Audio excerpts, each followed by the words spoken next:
Okay, today's video critter of the day is, surprise, surprise, another rattlesnake.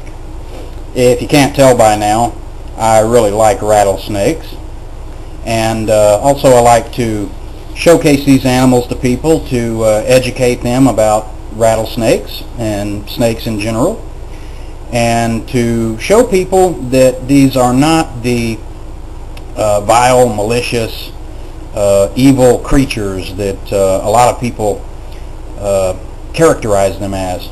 Those are traits which are really more uniquely human.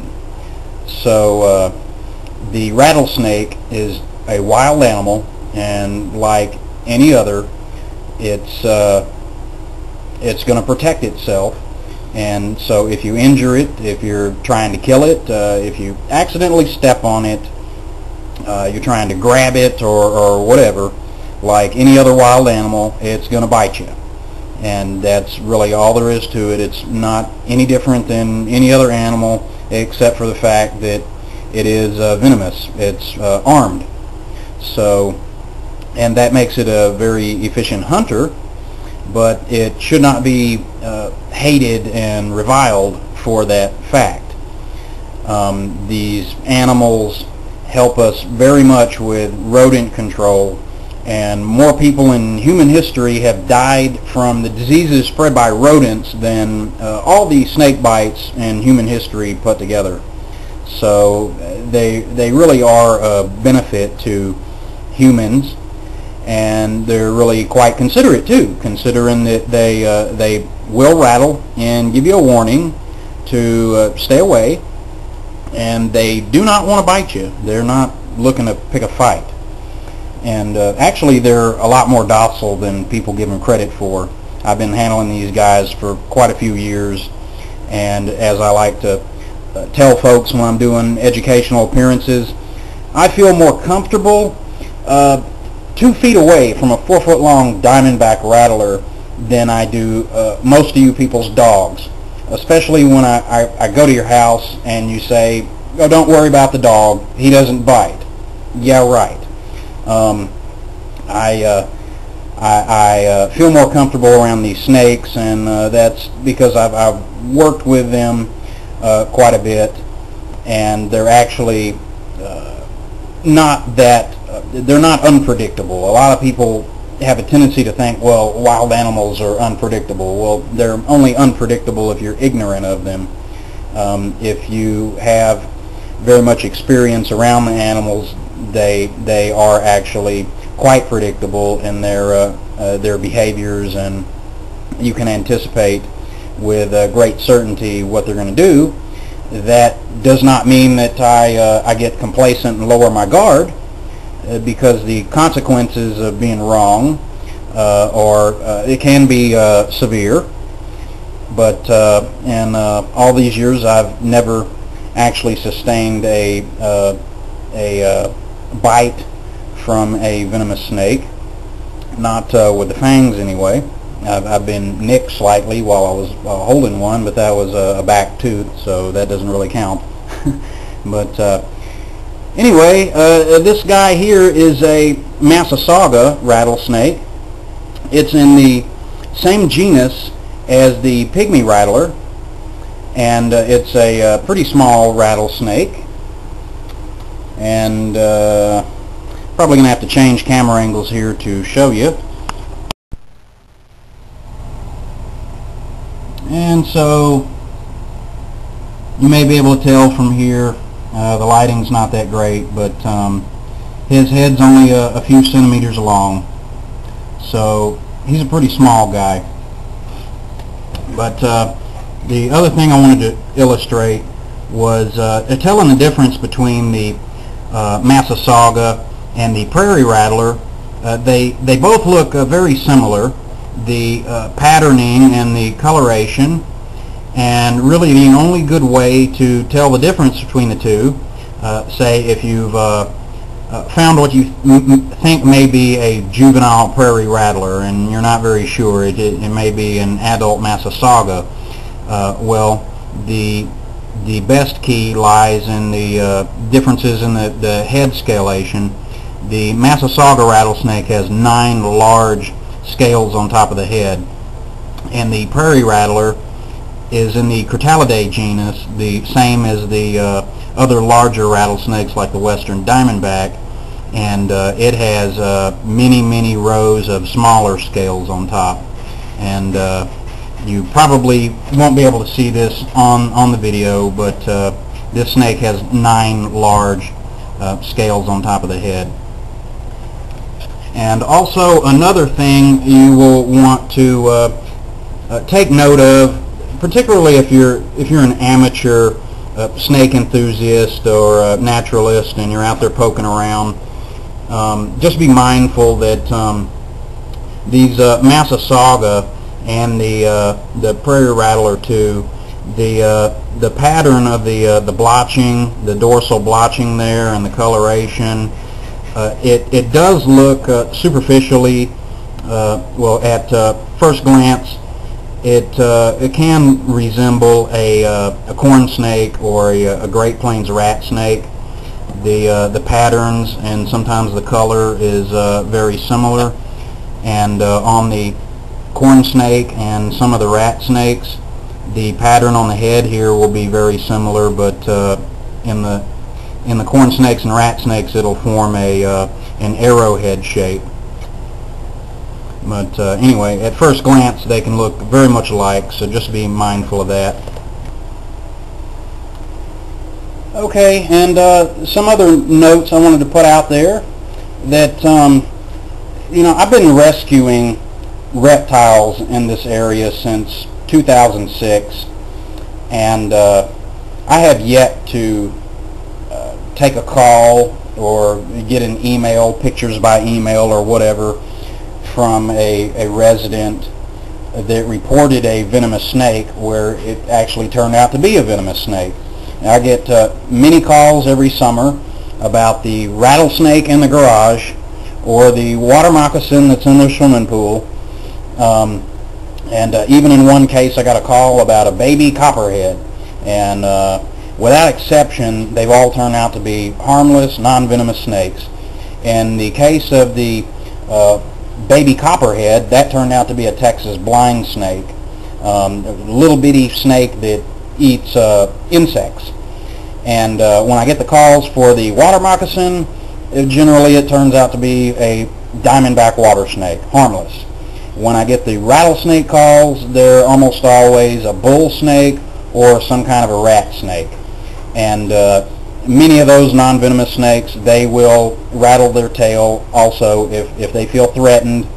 They want you to think they're a rattlesnake, and so when they get defensive, they can puff up and hiss and rattle the tail and all this stuff.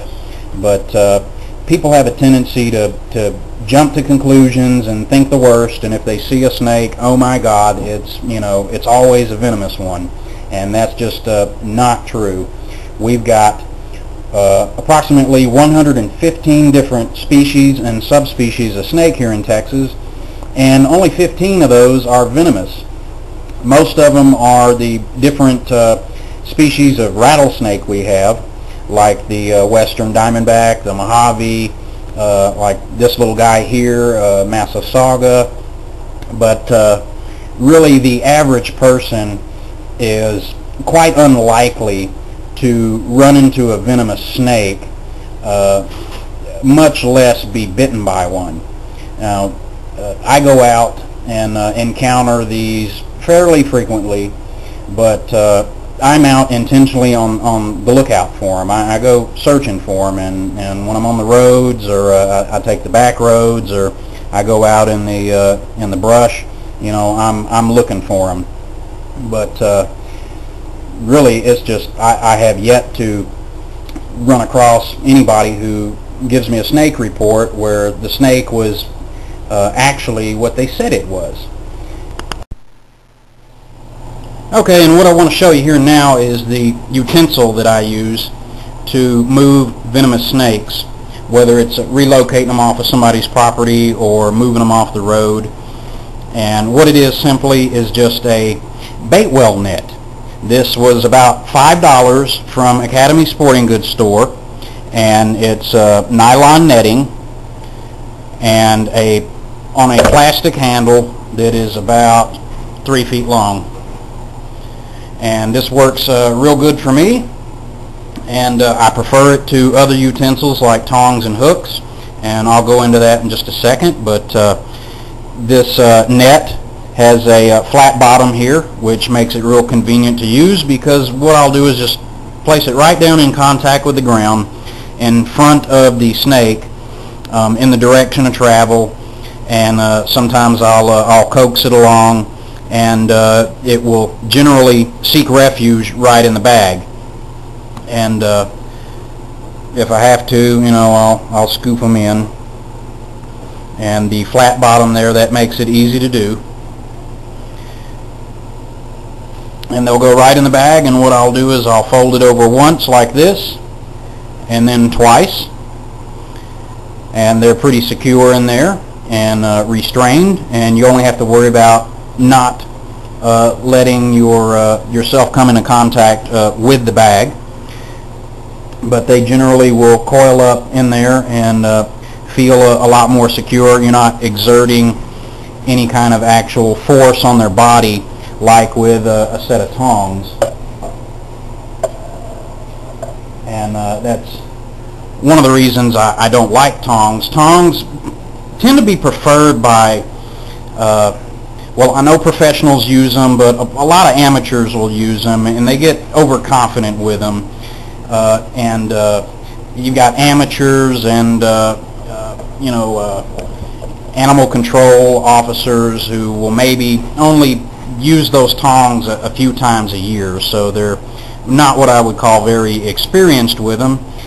And a lot of these people have a tendency to get excited because they're handling a venomous snake, and when they get excitable like that, they may have a tendency to exert too much force on the trigger mechanism of the tongs, and these tongs are designed to grip the snake, across the body, and that's bad, first of all, because the way the tongs are made, the way if you use them according to the manufacturer's recommendations, and in my opinion, it's just not good, because how you have to grab the snake to utilize them properly is essentially how the snake would be grabbed by a predator, and so that does nothing to reduce the stress on the snake.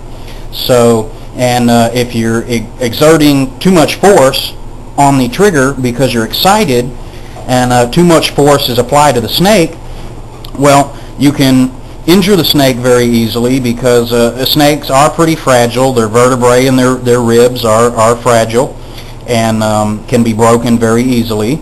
And not only does that pose a risk of injuring the snake, adding to the stress of the snake, but that's dangerous for you as the handler, because if you're trying to keep control of this animal and move it, and you cause it undue stress or you injure it, then you're going to have a pissed off snake, and that's just not good for anybody.